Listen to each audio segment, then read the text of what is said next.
ఇది మీ పాత నగ, ఇదిగో మీ కొత్త నగ. మీ పాత నగలిస్తే చాలు, దీనిపైన నయా పైసా ఇవ్వాల్సిన పని లేదు. ఈ మ్యాజిక్ మీ లలితలో మాత్రం. Sir Chiranjeevi sir, thank you so much sir. And yeah and అలాగే ఈరోజు నాతో దీంతో పాటు జరుగుతున్న పుష్ప 2 ఈరోజు ఓపెన్ అయింది. మన మన మన ఇండస్ట్రీ బాహుబలి నుంచి తర్వాత ఈ పుష్ప RRR సో ఎలా వెళ్ళిందో, సో పుష్ప కూడా one of the good movie మన దాంట్లో. సో ఈ పుష్ప 2 ఈరోజే ముహూర్తం దాన్ని స్టార్ట్ అయింది. సో అది పాత పుష్ప ఏదైతే బన్నన్న జనాల్లో ఏమంటారు అవుట్స్లో కూడా అన్ని మన కంట్రీలో ఇండియా మొత్తం ఎలా తగ్గేదిలే అని చెప్పి ఆయన ఎలా ముందుకెళ్ళారో, ఈ పుష్ప 2 కూడా అంతే పెద్ద బ్లాక్ బస్టర్. అండ్ దానికి మించి వాళ్ళు అనుకున్న దానికి మించి వాళ్ళు సక్సెస్ అవ్వాలని, అండ్ పుష్ప 2 మన ఇండియన్ సినిమా పేరు ఒక రేంజ్ తీసుకుని వెళ్ళాలని మనస్ఫూర్తిగా కోరుకుంటున్నాను. బన్నన్న అండ్ సుకుమార్ సార్ అండ్ మైత్రి మూవీస్కి, అండ్ ఇలాగే అల్లరి నరేష్ సార్ అన్ని మిగతా సినిమాలు ఈరోజు స్టార్ట్ అయినాయి. సో అన్ని సినిమాలు విజయవంతం అవ్వాలని మనస్ఫూర్తిగా కోరుకుంటున్నాను. వెంకటేశ్వర స్వామి చూడకూడనటువంటి పరిస్థితుల్లో శిక్షించబడాలి. ఈ జానీ మాస్టర్ కేసుకి సంబంధించి పొలిటికల్ ఇంటర్ఫియరెన్స్ అవ్వచ్చు, ఇండస్ట్రీలో కొంత పెద్ద హీరోల ఇన్వాల్వ్మెంట్ ఉంది. ఈ కేసులో వెనక ఉన్నది టాప్ హీరో లేడీ కొరియోగ్రాఫర్కి పాట ఇవ్వటం వల్లనే జానీ మాస్టర్ వద్దు అన్నారు. ఎందుకు వద్దంటున్నారు అని చెప్పి దాన్ని ఇన్ డెప్త్కి వెళ్ళి చూసినప్పుడు ఈ ఇష్యూ అంతా బయటకు వచ్చి కేసు పెట్టించారు మాస్టర్ పైన అనేది ఒక వార్త వినిపిస్తోంది. ఏమో నాకు తెలిసి నేను అల్లు అర్జున్ గారు డైరెక్ట్ ఇందులో ముసుగులో గుద్దులాట అనవసరం. అల్లు అర్జున్ గారు అట్లాంటి స్వభావం ఉంటుందని నేను అనుకోవట్లా. అభియోగాలు ఏవైనా కావచ్చు కానీ జానీ మాస్టర్ ఒక్కలే కాదు కదా, ఇంకా చాలా మంది మాస్టర్లు ఉంటారు. జానీ మాస్టర్ కూడా తనకు ఆఫర్ వచ్చింది అనేది చాలా స్పెక్యులేషన్స్ అమ్మా. ఆఫర్ వస్తే అమ్మాయి ప్రతిభ వచ్చి ఉంటుంది. జానీ మాస్టర్ మీద కేసు పెడతారంటే అల్లు అర్జున్ గారు ఇచ్చేది ఏంటమ్మా? అక్కడ సినిమాకి కావాల్సింది ప్రతిభావంతులైనటువంటి డాన్సర్స్, వారి ద్వారా మంచి డాన్స్ నెంబర్స్, వారి ద్వారా ప్రజలకు మంచి ఆహ్లాదభరితమైనటువంటి సాంగ్ అనేటువంటిది బయటికి రావాలా. కోట్లాది రూపాయలు వెచ్చించి తీసేటువంటి సినిమాలో సుకుమార్ గారో లేకపోతే అల్లు అర్జున్ గారో పనిగట్టుకున్న డాన్స్ మాస్టర్ని అరెస్ట్ చేయించడం అనేటువంటి పని మీద ఉంటారని నేను అనుకోను. ఇందులో రాజకీయ కోణం ఉంటే ఉండొచ్చు, అది ఈ పార్టీ ఆ పార్టీ అని చెప్పి బేస్లెస్గా నేనైతే ఎలిగేషన్స్ చేయడానికి ఇష్టపడను. కానీ సినిమా ఇండస్ట్రీకి సంబంధించి ఆయనకి సంబంధించినటువంటి యూనియన్లోనే కొంతమంది ఈయన ఎదుగుదల నచ్చినటువంటి వ్యక్తులు ఉన్నారనేటువంటిది మాత్రం మంచి వ్యక్తుల దగ్గర నుంచి, క్రెడిబిలిటీ ఉన్నటువంటి వ్యక్తుల దగ్గర నుంచి నేను వినడం జరిగింది. జానీ మాస్టర్ తీసుకునేటువంటి కొన్ని నిర్ణయాలు, ఆయన తీసుకునేటువంటి కొన్ని విషయాల మీద పూర్తి స్థాయిలో నిరాసక్తిగా ఉన్నటువంటి వ్యక్తులు ఆ రకమైనటువంటి నిర్ణయం తీసుకున్నారు. కాబట్టి ఏం జరిగింది అనేటువంటి జానీ మాస్టర్ గారు భార్య అయితే ఆవిడ ఆవేదన చెప్తా ఉన్నారు. అల్లు అర్జున్ గారి గురించి కూడా కమెంట్ చేస్తూ ఉన్నారు. నేను కూడా కొంత వారించాను, నేను కూడా చెప్పాను. అటు ఆ అమ్మాయి విక్టిమ్ మీద కూడా మీరు ఎలా పడతారో ఇప్పుడేం మాట్లాడద్దమ్మా, ఎన్ని బెయిల్ విషయాల్లో ఇబ్బంది అవుతే అల్లు అర్జున్ గారు లాంటి ఒక దేశం మొత్తం కూడా గుర్తించదగ్గటువంటి వ్యక్తి అరవింద్ గారి అబ్బాయి గురించి, చిరంజీవి గారి మేనల్లుడి గురించి కూడా అంత స్పీడ్గా వద్దమ్మా. మంచి కుటుంబం, చరణ్ గారు కానీ అర్జున్ గారు కానీ ఒక స్పోర్టు స్పిరిట్తో ముందుకు సాగేటువంటి వ్యక్తులు కాబట్టి అట్లా వద్దని చెప్పడం మన బాధ్యత, వినడం వినకపోవడం వారి వ్యక్తిగత. బట్ ఎక్కువగా ఈ ఇష్యూ జరిగినప్పటి నుంచి కూడా వినిపిస్తున్న ఏకైక లైన్ ఏంటి అంటే రామ్ చరణ్ అంటే mega family versus Allu Arjun family మధ్యలో జరుగుతున్న ఈ ఇష్యూస్ లో, ఈగో క్లాషెస్ లో జానీ మాస్టర్ బలయ్యాడు, అతని మీద కేసు ఈ ఈగోస్తోనే, ఈ రెండు కుటుంబాల ఈగోస్ తో కొనసాగుతుంది అనేది అది ప్రాక్టికల్ గా డీకోడ్ చేద్దాం అమ్మా. జానీ మాస్టర్ అనేటువంటి వ్యక్తిని ఇరికించడం వల్ల ఎవరికైనా వచ్చేటువంటి లాభం ఏముంటుంది? జనసేనకు అలైన్ ఉండడం వల్ల, జనసేనకు అలైన్ ఉండడం వల్ల జనసేనలో ఏమైనా కీలకమైన బాధ్యతలు వహిస్తున్నారా? జనసేన ద్వారా ఆయన ఏమైనా రాష్ట్ర వ్యాప్తంగా ప్రభావితమైనటువంటి పర్యటనలు చేశారా?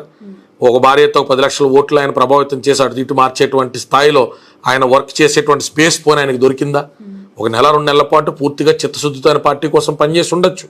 కానీ అలాగని చెప్పి ఆయన్ని టార్గెట్ చేయడం కోసం మెగా కుటుంబాలన్నీ పరిగెట్టు కూర్చుని చాక్పీస్ తీసుకుని స్కెచ్ చేసుకుని ఆయన ఇరికించాల్సిన అవసరం ఉంటాయమ్మా.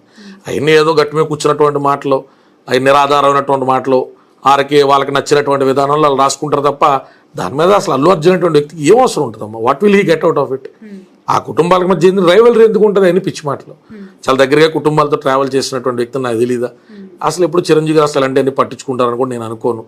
ఆయన స్థాయిలో ఆయన అల్లు అర్జున్ గారు ఏం చేస్తున్నారు, ఇంకోళ్ళు ఏమైనా సినిమా చేస్తున్నారా, అవునా మన సబ్జెక్ట్ బాగుందా, ఏమైనా వినమంటే ఆయన కథ వినడం వరకు నాకు తెలుసు తప్ప చరణ్ గారు ఏం చేస్తున్నారు, అల్లు అర్జున్ గారు ఏం చేస్తున్నారు ఇంటర్ఫియర్ అయ్యి వాళ్ళ మధ్య పోటీ ఎన్ని ఆలోచనలు ఉండవు. వాళ్ళ స్థాయిలో వాళ్ళ ఆలోచనలు పెద్దగా ఉంటాయి కాబట్టి దేవుడు వాళ్ళకి అంత స్టార్డమ్, అంత పెద్ద జీవితాలు ఇస్తారు. అంత నేరో మైండెడ్గా ఆలోచించే వ్యక్తులుగా వారు ఉండరు. బట్ ఈ వార్త బయటికి రాగానే పవన్ కళ్యాణ్ అంటే జనసేన పార్టీకి సంబంధించి ఆయన సస్పెండ్ చేయడం జరిగింది. సస్పెండ్ చేయలేదు, జస్ట్ పార్టీ కార్యకలాపాలకు దూరంగా ఉండమన్నారు. ఎందుకంటే అభియోగాన్ని ఎదుర్కొంటున్నారు కాబట్టి ఆ ట్రెమర్స్ అనేటువంటి పార్టీ రెగ్యులర్ కార్యకలాపాలకి అడ్డు రాకూడదని అనుకుంటారు. షోకాజ్ నోటీస్ ఇచ్చుంటే బాగుండేది, ఆయన వివరం తీసుకుంటే బాగుండేది నేను అనుకున్నాను. అది వారి పార్టీకి సంబంధించినటువంటి నిర్ణయం కాబట్టి వారు తీసుకుంటారు. సస్పెండ్ అయితే చేయలేదమ్మా, తప్పు ఇన్ఫర్మేషన్. బట్ ఎంతవరకు సపోర్ట్ ఉండొచ్చు అంటారు? ఆ పార్టీకి ఓపెన్ గా తను సపోర్ట్ చేశారు అండ్ పనిచేశారు, ఎవరైనా సాయం చేస్తారు కదా, ఏదైనా లీగల్ పవన్ అడ్వైస్ కళ్యాణ్ గారి నుంచి కావచ్చు. డిప్యూటీ సీఎం హోదాలో ఆయన చేయగలిగేది ఉంటుందో, పక్క స్టేట్ లో జరిగినటువంటి విషయం కదా, బహుశా బయటకు వచ్చిన తర్వాత ఒకసారి పిలిపించుకుంటారు, మాట్లాడతారు, ఆయన సైడ్ వెర్షన్ కూడా ఆయన వింటారేమో. ఇప్పుడు మన దువ్వాడ శ్రీనివాస్ గారు లాంటి ఇన్సిడెంట్ జరిగింది, ఆయన అంత అంబిగ్విటీలో ఇన్ఛార్జ్ కింద కొనసాగించడం తప్పు అనుకున్నారు. గౌరవనీయులైనటువంటి ప్రతిపక్ష నాయకులు మాజీ ముఖ్యమంత్రి వారు కడప ఎమ్మెల్యే శ్రీ వైఎస్ జగన్మోహన్ రెడ్డి గారు అతన్ని ఆ బాధ్యతల్ని తప్పించారు. కానీ మొన్న ఏదో అవసరం మీద 2 రోజులు 3 రోజుల క్రితం పిలిచి అపాయింట్మెంట్ అయితే ఇచ్చారు కదా. సో మన కోసం పనిచేసినటువంటి వ్యక్తులు ఏదైనా ఎలిగేషన్ ఎదుర్కొంటున్నప్పుడు కొంత డిస్టర్బెన్స్ అంతా సెటిల్ డౌన్ అయిన తర్వాత మోరల్ సపోర్ట్ ఇవ్వడం అనేటువంటిది ప్రతి నాయకుడు ప్రజా జీవితంలో చేసేటువంటి ఒక అనివార్య కార్యక్రమం. ఎవరైతే జానీ మాస్టర్ వైఫ్ ఉన్నారో మీతో మాట్లాడినప్పుడు ఆయేషా గారు జానీ మాస్టర్ ఈ కొరియోగ్రాఫర్ తో ఎలాంటి అటాచ్మెంట్ ఉందని మీకు ఎక్స్ప్రెస్ చేయడం జరిగింది. ఎందుకంటే అసలు పెళ్లి చేసుకోలేదు, ఒక కొరియోగ్రాఫర్ గా జాయిన్ అయిన వ్యక్తి జానీ మాస్టర్ తో క్లోజ్ గా మూవ్ అవుతూ బుర్కా వేసుకోవటము, ఆయనకి ఇష్టంగా ఉండటం అంటే కొంత అనుమానం తావిస్తోంది. అంటే క్లారిటీ ఉందా సుమలత గారికి విషయం? ఇప్పుడు ఇల్లీగల్ రిలేషన్ అయినా లీగల్ రిలేషన్ అయినా ఈరోజు ఎవరు స్వేచ్ఛ వారిది. హైకోర్టు కూడా దాన్ని చట్టరీత్యా నేరంగా సుప్రీంకోర్టు కూడా తీసుకునేటువంటి పరిస్థితులు లేవు. కాబట్టి వారిద్దరికి మధ్య ఏదన్నా ఒక బంధం ఏర్పడి ఉంటే అది వారి ఇరువురు ప్రైవేట్ టైం. ఎవరైనా కూర్చుని దాని జడ్జిమెంట్లాగా మాట్లాడడం అనేటువంటిది మన క్యారెక్టర్ని చూపెడతా తప్ప వాళ్ళ క్యారెక్టర్ని ఏమి డిఫైన్ చేయదు. జానీ మాస్టర్కి సంబంధించి ఆయన ఒక సెలబ్రిటీ మాస్టర్ కాబట్టి ఆయన జీవితం సున్నితమైంది. సో ఆబ్వియస్లీ ఎవరైనా ఏవైనా కమెంట్లు చేసేచ్చు అనుకునేటువంటి మన భావదారిద్రంలో ప్రతి ఒక్కడు ప్రవరాక్రులాగా మాట్లాడతాడు కదా. అవతలోకి సంబంధించి అందరూ ఏదో సొంత పిల్లలతోనే కాపురాలు చేసేటువంటి ఉత్తముల్లాగా ఇలాంటిది ఇన్సిడెంట్ జరగానే ఎవరికైనా వచ్చి కింద నీతిలే చెప్తా ఉంటారు. వ్యక్తిగత జీవితాలు ఈ మధ్య మరి దరిద్రం అయిపోయిన సోషల్ మీడియా జమానాలు తప్ప ఆయన వ్యక్తిగత జీవితం ఎవరికైనా వచ్చేదేంటి సచ్చేదేంటి అమ్మ. ఆయన ఒకరితో తిరుగుతాడు, 100 మంది తిరుగుతాడు, ఏమైనా ఇబ్బంది ఉంటే వాళ్ళ భార్య కంప్లైంట్ అవ్వాలి, లేదా ఇలాగ ఎవరికైనా అమ్మాయి కడుపులో వెళ్ళిపోతే ఆ పిల్ల బయటకు వచ్చి కంప్లైంట్ అవ్వాలి. ఇవన్నీ ఏంటంటే ఆదర్శాలు బాగా వల్లించడం, జియో టెక్నాలజీ ఎక్కువ వచ్చేసి ఇంటర్నెట్ ఫ్రీ అయిపోయిన తర్వాత జానీ మాస్టర్ క్యారెక్టర్ గురించి మాట్లాడుతూ ఎవరితో ఇన్స్టాగ్రామ్ అకౌంట్ తీసుకున్నాం అనుకో, ఎంతమంది అమ్మాయిలు బ్లాంక్ మెసేజ్లు పెడతారో మనకు తెలుస్తుంది. సలహా తేలిక కదమ్మా, చెప్తా ఉంటారు దిక్కుమాల సలహాలు అన్ని దాంట్లో ఉన్నాయి. ఇంకా సెలబ్రిటీ పబ్లిక్ ఫిగర్ ఒకటి అయ్యాడు అనుకో అమ్మ, ఇంకా ఆడు ఖచ్చితంగా ప్రవరాక్యుడు లాగే ఉండాలి అన్నది వీడి తీర్మానం. వీడు ఉండడు, ఆడు ఉండాలని చెప్తే నీకు అంత ఆదర్శవంతంగా నువ్వు అనుసరించేవాడు ఉండాలి అనుకుంటే నువ్వు ఉండి చూపించు. ఇప్పుడు ఇలా సెలబ్రిటీ ఎందుకు అవుతారు? వాళ్ళ ప్రతిభతో అవుతారు, వాళ్ళు ఏదైనా రిస్క్ తీసుకుంటూ అవుతారు. వాళ్ళ ప్రతిభతో మనల్ని అలరించారు అంతే. అంతేగాని వాళ్ళ క్యారెక్టర్ కాండాక్ట్ ఇంటికాడ తలదించితే ఆఫీస్ కాడ ఎత్తరు, ఆఫీస్ కాడ దించితే ఇంటికాడ ఎత్తరు అని చెప్పాలి. మిమ్మల్ని ఇన్ఫ్లుయెన్స్ చేయలేదు కదా. ఏ కామనమ్మా, సొసైటీలో ఎవరి జీవితాలు ఆడు చూసుకోడు కదమ్మా. ఆడ జీవితాల్లో ఉన్న దరిద్రాలన్నింటినీ కూడా తప్పించుకోవడం కోసం ఎవడో ఒకటి మీద ఏదో నింద ఎత్త ఉండాలి. సెల్ ఫోన్ ఓపెన్ చేస్తారు, పొద్దున్న జీవితం నేను సాధించినప్పుడు ఓకే జానీ మాస్టర్ విషయంలో ఇది చాలా తప్పు, ఇలాంటి వాళ్ళు ఉరి తీయాలంటాడు. మన కర్మ అంతే, ఏం చేస్తాం, దౌర్భాగ్యం, దరిద్రం. ఇండస్ట్రీతో చాలా క్లోజ్ గా ఉంటారు దిలీప్ గారు, మీరు చాలా మందిని చూసుంటారు పరిచయస్తులు. మొన్న రీసెంట్ గా కూడా మీరు న్యూస్ మేకర్ రాస్తారు ఇష్యూలో లావణ్య. సో ఈ ఇష్యూ ఎలా ఉండాలి? చాలా సెన్సిటివ్ ఇష్యూస్ తెర మీద సీసీటీవీ పెట్టుకుని బతకాలం. ఇంకా అలాంటి సీసీటీవీలో పెట్టుకుని ఎవరితో మనం మారుతున్నాడు 1 minute అని చెప్పి సెల్ఫీ తీసుకుని మారుతూ ఉండాలి. ఇప్పుడు మీరు బయటికి వెళ్ళి చేట్టుకున్నాడు అన్నారు, ఏం చేస్తాం? ఆవిడ కెమెరా ఉంది, నేను ఆవిడకి దూరంగానే కూర్చొని చెప్పాలి. సొసైటీ అది ఎన్న కొద్ది గుర్తింపు పొందాలన్నా ఎవరితో మాడకూడదు. ఆడు ఒపీనియన్ అది. నువ్వు ఎలాంటి వాడు అనుకోలేదు అన్న, లావణ్య కేసు చేస్తావు అనుకోలేదు, మరి ఏం చేస్తావు అనుకున్నారా? అంటే ఇది దరిద్రం, దౌర్భాగ్యం ఇది. ఇప్పుడు డాక్టర్కి వెళ్ళి చెప్తాడంటే ఎవడో సలహా, సరే మీరు హెచ్ఐవి పేషెంట్లని ట్రీట్ చేయకూడదు, క్యాన్సర్ పేషెంట్లు చేయకూడదు, అలా పోతున్నాడు పోనివ్వాలి, ఎంతో తప్పుడు పని చేసేలా గారు. అసలు ఒక డిస్క్రిమినేషన్ అనేటువంటిది ఎక్కడి నుంచి స్టార్ట్ అవుద్దంటే నీ బుర్రలో ఉన్న పురుగులాగే అవతలోడు బతకాలనుకున్నటువంటి దౌర్భాగ్యం నుంచి. సమాజంలో హార్డ్ అండ్ ఫాస్ట్ రూల్స్ ఏమీ లేవు. ఇంకొకరిని హాని చేయకుండా నీ బతుకు నువ్వు ఎలా బతికినా అది బతికే కాదు. ఎవరికాడు చెప్పే తీర్మానాలు తీర్పులు ఏంటంటే ఆడు అనుసరించాలని ఇంకోటి అనుసరించాలని చెప్తాడు. జానీ మాస్టర్ విషయంలో జరుగుతుంది ఏంటి? రాజకీయ పరంగా అతను జనసేన పార్టీతో తిరిగాడు, వైఎస్ఆర్సీపీకి వ్యతిరేకంగా ఉన్నాడు కాబట్టి పోను వైసీపీ వాళ్ళు ఏదైనా తిడుతున్నారంటే అర్థం ఉంటుంది. న్యూట్రల్ ముసుగులో ఉన్నాడు కూడా ఏం జరిగింది పాపం అని రాసేవాడు కమెంట్ కనపట్లేదు నాకు. ఖచ్చితంగా లవ్ జిహాద్ పేరు మీద జరిగినటువంటి దుర్మార్గానికి జానీ మాస్టర్ నడి రోడ్డు మీద ఉరి తీయాలి. ఎవడు చూసి వచ్చాడు లవ్ జిహాద్? అక్కడ ఆ అమ్మాయి తప్పంట్లా, ఈయన తప్పంట్లా. అరే వెయిట్ చేయడానికి ఒక ప్రొసీజర్ ఉంది అబ్బాయి. ఆ అమ్మాయి కంప్లైంట్ పెట్టింది, ఇది జస్ట్ ఫస్ట్ ఇన్ఫర్మేషన్ రిపోర్ట్. ఇంకా పిల్ల 164లో ఏం చెప్పింది, ఏం ఎవిడెన్స్ ఇచ్చింది, పోలీసు వాళ్ళు ఏం కలెక్ట్ చేసుకున్నారు. నేను లావణ్య విషయంలో కూడా అదే చెప్పా. లావణ్య మస్తాన్ సైతం మాడిందండి, లావణ్య ఇంకోటి. ఒరే 100 మందితో మాట్లాడితే ఆ క్యారెక్టర్ నచ్చపోతే మ్యారేజ్ డిజాల్వ్ చేసుకోవడం ఒక ప్రాసెస్ ఉంది. ఒకవేళ మ్యారేజ్ జరగలేదు లివింగ్ అనుకో 493 మేము పెట్టిన సెక్షన్ క్వాష్కి వెళ్ళిపోయాడా, యాంటిసిపేటరీ బెయిల్కి ఎందుకు వచ్చాడని అడిగాం. సెక్షన్ ఏంటో తెలియదు, ప్రాసెస్ ఏంటో తెలియదు, ఛార్జ్ షీట్ వచ్చింది కదా ఈ అబ్బాయికి అగనెస్ట్గా అంటే కూడా ఆ రోజు కూడా అంతే రాయించింది లావణ్య కావాలని అక్కడ ఉన్న పోలీసు ఎవరు రాయించేస్తారమ్మా అంటే ఆడి పట్టుకున్న కుక్కకి 3 కాళ్ళు 4వ కాళ్ళు ఉందంటే ఒప్పుకోడు. ఇప్పుడు దానికి మనం ఎవరిని ఏం చేయగలుగుతాం.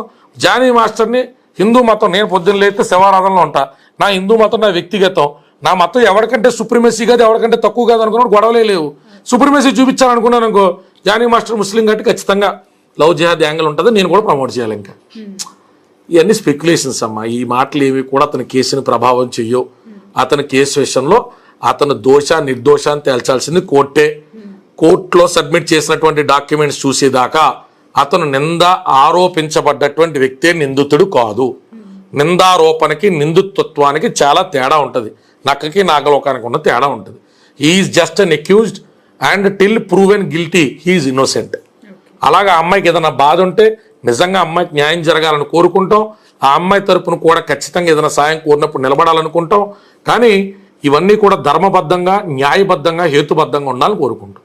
ఎవరెవరో ప్రొవొకేషన్లో ఆ పిల్ల కేసు పెట్టినా ఆ పిల్ల తప్పు చేసినట్టే. నిజంగా ఈ మాస్టర్తో 5 ఏళ్ల పాటు మంచి పాజిటివ్ నోట్లోనే జరుగుండొచ్చు సంభాషణ కానీ స్నేహం కానీ. అయితే ఇక్కడ పాయింట్ అలా నేను నిన్నటి నుంచి అన్ని మీడియాలో చెప్తున్నా, పోక్సో మాత్రమే పాయింట్. ఆ అమ్మాయి ఏ 17 ఏళ్ళలో 16 ఉన్నప్పుడు కలిసిందనేటువంటి విషయం వస్తే ఆ అమ్మాయి ఎంత ఇష్టపూర్వకంగా ఇతనితో ఉన్నప్పటికీ ఇతని కేసులోంచి బయటపడడం కష్టం. ఎందుకంటే ఇక్కడ చట్టం వ్యక్తిగతంగా కలిసి ఉండడం, తిరగడం ఇవన్నీ కూడా చట్ట పరిధిలో ఉండాలి. చట్టం ఏం చెప్తుంది, మైనర్ బాలికలతో తిరగద్దు. వాళ్ళే వచ్చి నీ మీద పడ్డా కూడా నువ్వు ఒప్పుకోవడానికి వీల్లేదు. ఎందుకంటే they have no right to give a consent ఇవ్వడానికి రైట్ లేదు. చాలా మంది 5 ఏళ్ళు తిరుగుతుంది కదా అంటే ఇవన్నీ మన ఎమోషనల్ స్టేట్మెంట్స్కి ఎవిడెన్స్ బేస్డ్ లీగల్ స్టేట్మెంట్స్కి చాలా డిఫరెన్స్ ఉంటుంది. Morality is not legality. Always legality is not having a right to have morality. ప్రతి లీగల్ అంశంలో మనం మోరల్ జడ్జిమెంట్స్ కూడా దాంట్లో నిమిడీకృతం అయి ఉండాలనుకుంటే తప్పు.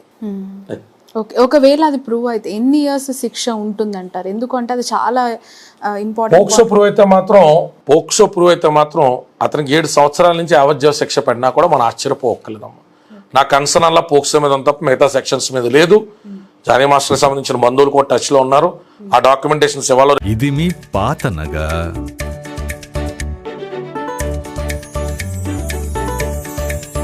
ఇదిగో మీ కొత్త నగ.